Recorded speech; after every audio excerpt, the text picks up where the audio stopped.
Well, g'day everybody and welcome to the Northern Illawarra Uniting Church sermon for this week.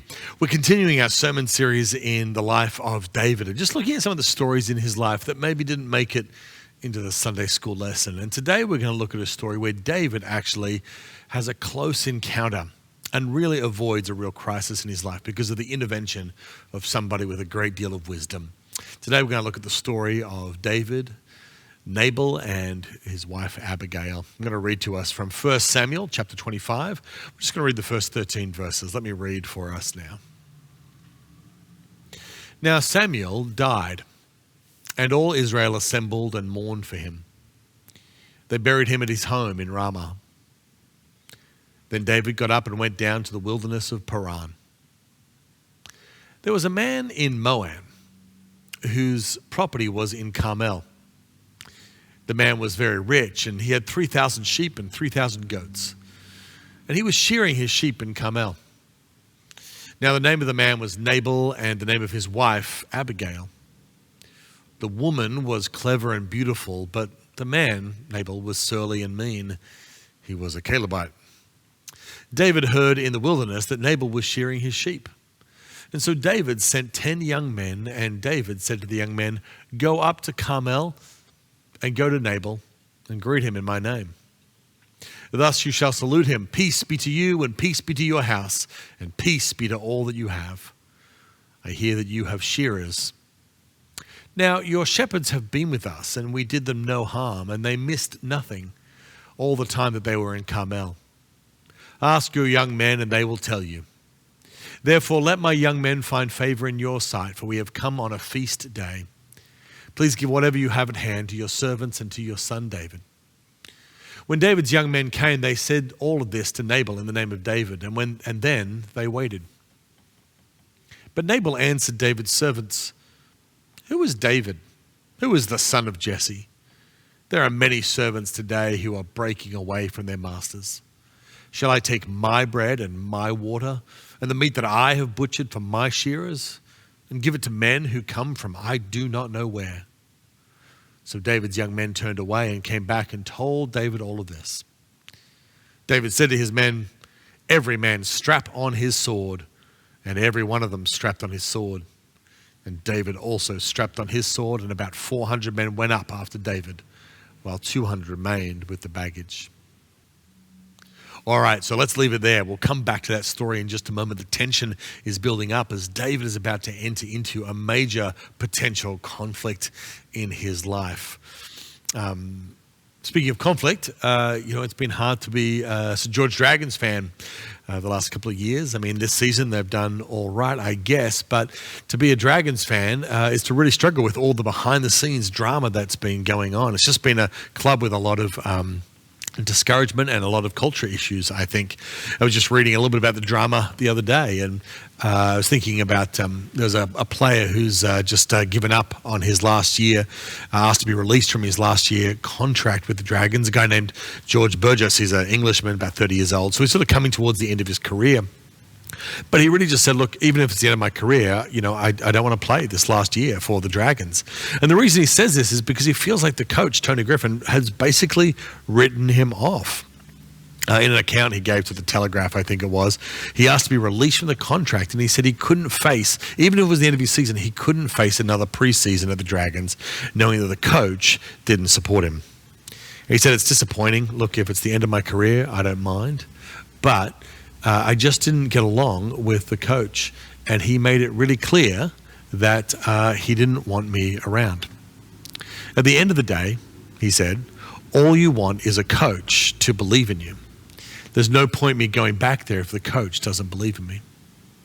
Now, Burgess got pretty honest about this. And what he points to here, I think, is a really important issue that all of us face, is we need people to believe in us. We need people who see the potential in us, the best in us. And when that doesn't happen, it's incredibly discouraging. We feel like we play into our worst instincts and not our best instincts.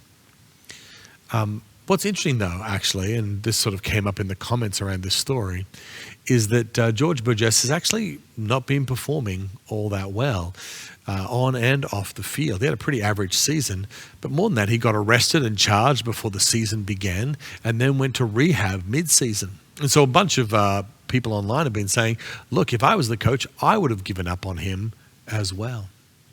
You know, it's the hardest thing, I think, for young men and also for all of us when people don't believe in us, when they don't see our potential. The hard thing is that sometimes we don't have a lot of potential to see. Sometimes we don't look all that great.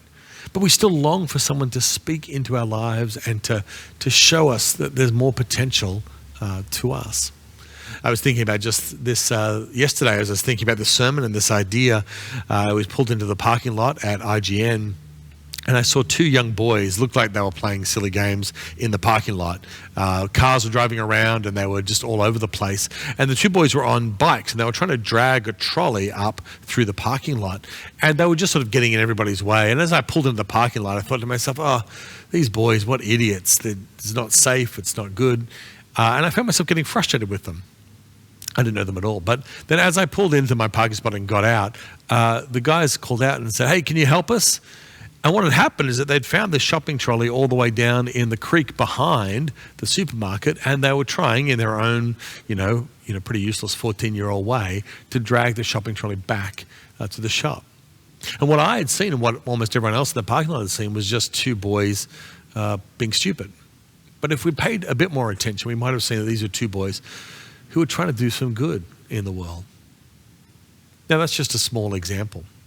But it all goes back to this idea that we need people who see the best in us, people who believe in us. So today in this story, I want to talk about a pretty deep theological concept, the concept of imputation. And we'll get to what that means in a second.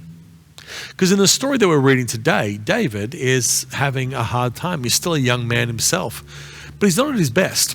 His mentor, Samuel, has just died. His boss, who is also his girlfriend's father, is trying to kill him.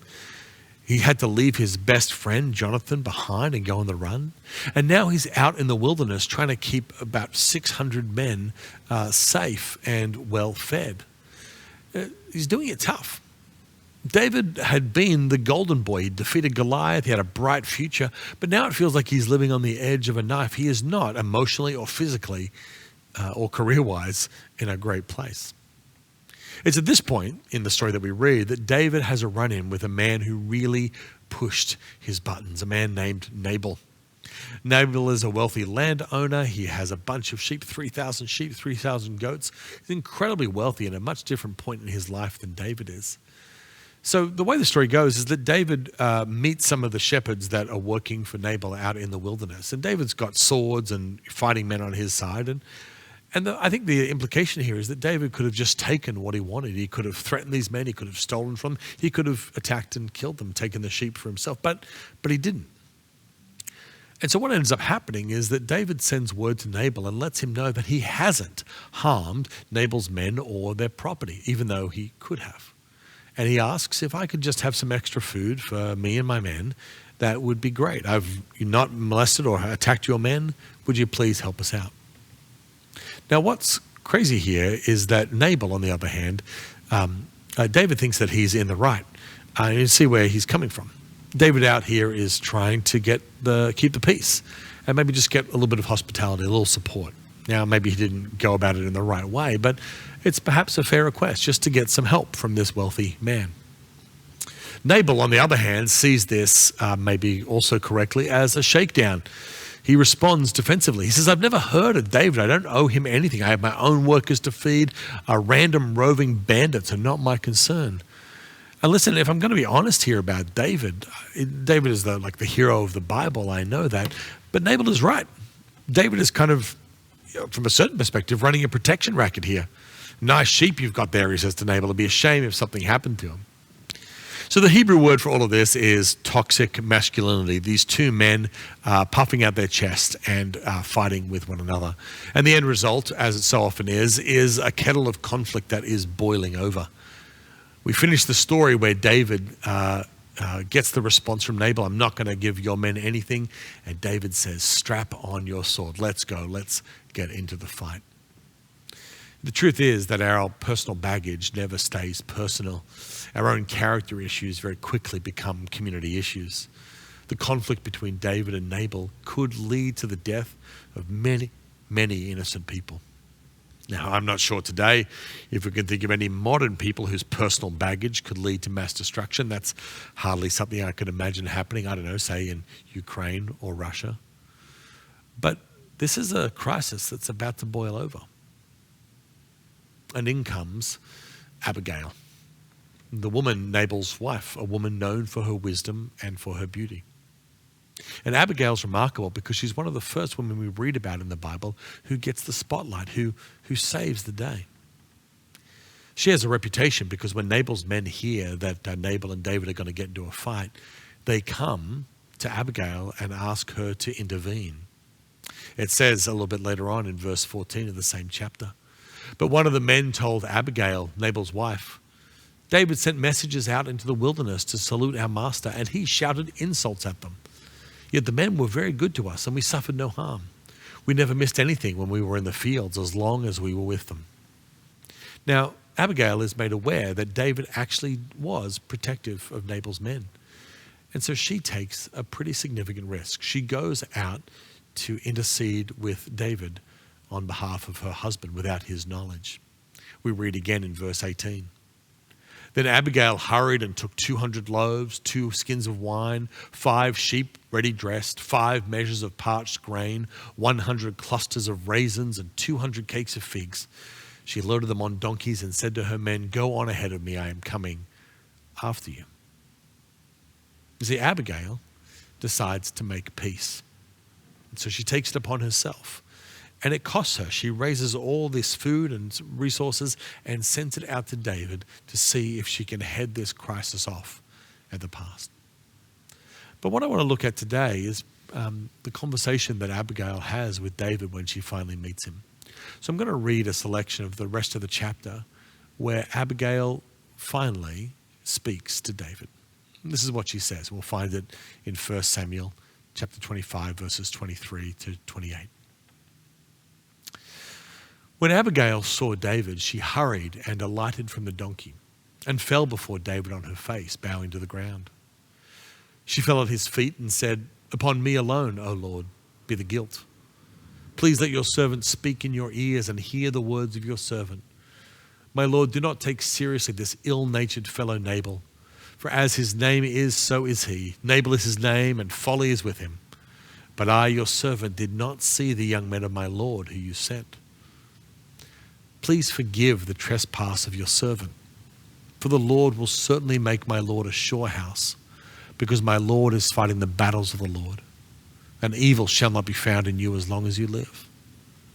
If anyone should rise up to pursue you and to seek your life, the life of my Lord shall be bound in the bundle of the living under the care of the Lord your God, but the lives of your enemies he shall sling out as from the hollow of a sling. And when the Lord has done to my Lord according to all the good he has spoken concerning you, and has appointed you prince over Israel, my Lord shall have no cause of grief or pangs of conscience for having shed blood without cause or for having saved himself." Friends, there is a lot that Abigail does here. It's kind of a master class in conflict resolution. You'll notice in the story that she humbles herself. She lowers her position. She gets down off her donkey and lowers herself below David, taking David off the defensive. Abigail takes responsibility. She says, "Let the guilt be upon me." She doesn't blame David. She doesn't heighten the conflict, although she could have. She owns what she can do to address the situation. She downplays the threat of Nabal, her husband, said, "Don't worry about him. He's beneath you." And I think one of the most interesting things is that she condescends to speak to David in a manner that he could understand or relate to. It's no coincidence that she says that David's enemies will be thrown out of a sling. That's imagery that David can really get behind as a sling thrower himself. You see, in conflict, we usually show our strength, but Abigail makes David feel like he's in control. It completely catches David off guard. He's ready to attack, and Abigail gives him no target. David doesn't know what to do with this. He knows how to kill Goliath, but he doesn't know how to deal with Abigail. Now, this is wisdom for us, because if we want to win, then amassing your power, your resources is great. The more power, the better. But if you want to restore a relationship, if you want to see change in someone, if you want to bring peace, power has the opposite effect. Demanding, controlling, confronting generates the defense mechanism, and people go into conflict stance. But Abigail deflates the situation and allows David to listen. But then Abigail does something that I think is one of the hardest and most counterintuitive, but most powerful things that any human being can do. What Abigail does is perhaps the only thing that can actually, in the long term, change someone. What Abigail does is she blesses David. Specifically, she talks about who he could be and who he is, as though that's who he really is now. Remember what she says? She says, David is fighting the battles of the Lord. Well, that's sort of true, but actually David's just out there in the wilderness, just trying not to attack shepherds. She says, evil is not to be found in you as long as you live. Well, we know that's not true about David, but Abigail says it anyway. She says, the life of my Lord shall be bound up in the bundle of the living under the care of the Lord your God. What a beautiful image that David's life is wrapped up in the care of God. And then finally she says, look, David, I know you're going to become king, and I don't want my Lord to have any cause of grief or pangs of conscience that he did evil on his way to becoming king. She's saying that David is a man of peace, that he has no evil in him, that when he becomes king, he will look back on his journey and be proud of the things that he's done. Now, to be totally honest, these things are not really true about David, certainly not at this point yet. But they could be. And one day they will be. This, in the language of the Bible, is the language of imputation. That's the word that I used before. And imputation is just a theological word that means to place on somebody, something that doesn't belong to them. To give a gift, to give an opinion, to give a blessing, to give an affirmation before they deserve it, before they earn it. And it's the most transformative thing that can happen to a person. To be accepted before you've earned that acceptance. Someone who sees you for who you're becoming before you become it. You see, husbands and wives can do this to each other. When husbands say to their wives just how beautiful they are, it makes their wives more beautiful in the eyes of others. When we affirm our children for their potential and what we see in them growing, becoming better, it shapes them and allows them to lean more into that. Friends can do it to each other. We can do it for one another at our church. And this is what Abigail does for David. She affirms David for what he could be more than for what he is. This is what George Burgess was saying when he said, I just need someone to believe in me. Now, to be honest, there's a cost to that, right? To affirm someone before they've lived into that reality is tricky because we don't change all that quickly, do we? Our good intentions don't usually lead to immediate transformation. Even if someone blesses us, we don't change in the instant. So the person who does the imputation, the person who does the blessing, has to hold that almost in trust for the other person, believing in them and paying the cost for their bad behavior in the meantime. Because our spouses, our children, our friends, we ourselves, we're not where we should be. And so it's a gift, a costly gift, when someone affirms that in us before they see it. More deeply, Abigail's actions towards David, her blessing, her imputation to David, it reflects God's actions towards us. In our faith, we trust that Jesus gives us his righteousness. He imputes to us his righteousness long before we deserve it. And this is what makes us righteous. It's not something that we possess on our own, but God looks at us through the lens of Jesus and says, I call you my children. I call you holy. I call you righteous. Sainthood, holiness, these are not things that we achieve down the road. These are things that are given to us freely in order that we may live into them over time. We're accepted before we deserve it. Abigail saw David as peaceful, prudent, and patient before he really was any of those things. And God sees us as righteous, godly, and good before we are, through the lens of Jesus. Imputed grace means that the belief comes before the behavior. Another way to put this is that we might call this value-creating love rather than value-seeking love. Most love seeks value. It looks for what's beautiful, it looks for what's good, it looks for what's worthy and says, I'll give my love to that. But God's love is not like that. God loves the weak, the sinful, the broken, people like you and me.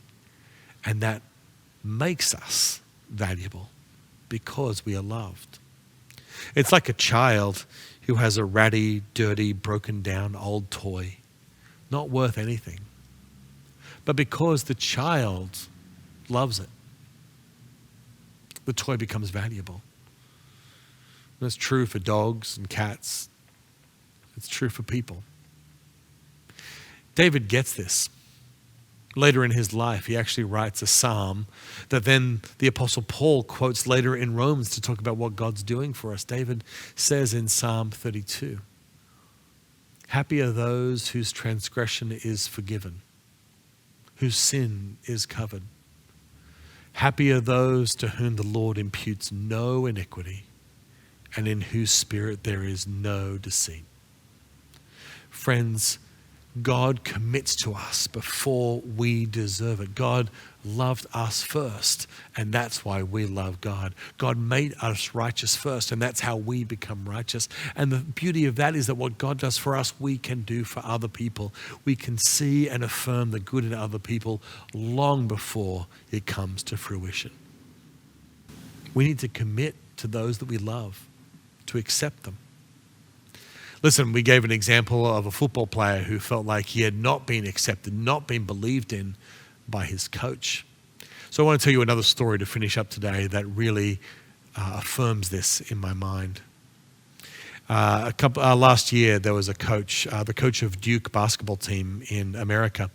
Now, we probably don't know this here, but Duke basketball is a powerhouse of a basketball team, a hugely successful team. And it was coached by a man for over 30 years, actually over 40 years, from 1980 to 2022. It was coached by a man named Coach K. He coached the U.S. team to 3 gold medals in 2008, 2012, and 2016. But when he began, this winning, incredibly successful coach, when he began in 1980, he actually had led the team into 3 failing seasons, 1981, 1982, 1983. So in 1984, he was not a winning coach, a successful coach. He was a losing coach.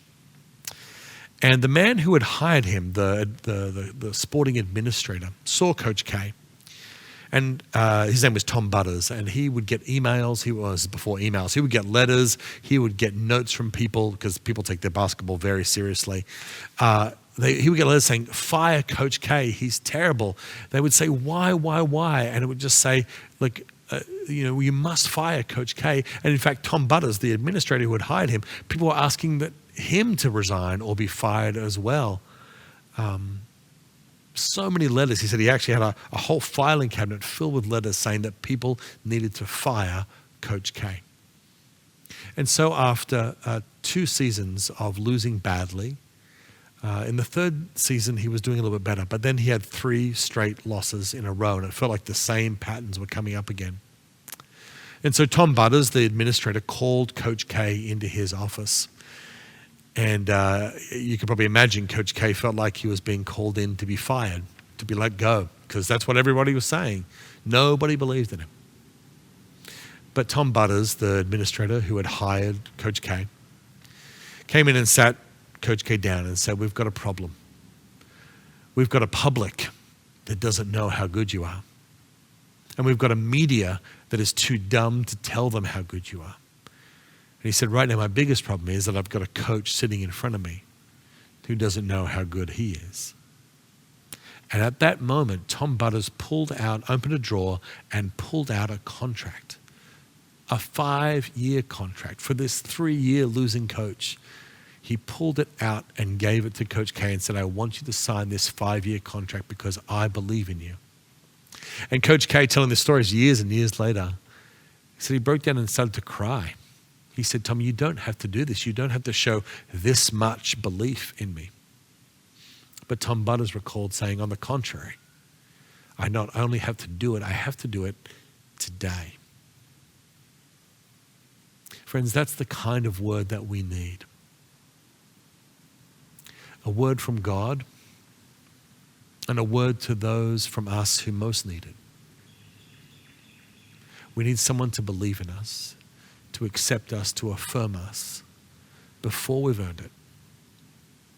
And that becomes the seed of transformation. And that's what happens in David's life. Abigail sees in him what he could be. And as you read the story of the next few chapters, you start to see David, who is still not perfect. You see him lean more and more into the character that God had made him to be. Friends, this is what God does for you. He loves you before you deserve it. He sees your sainthood, your holiness before you've gotten there. And the good news is that we can give that gift to other people as well.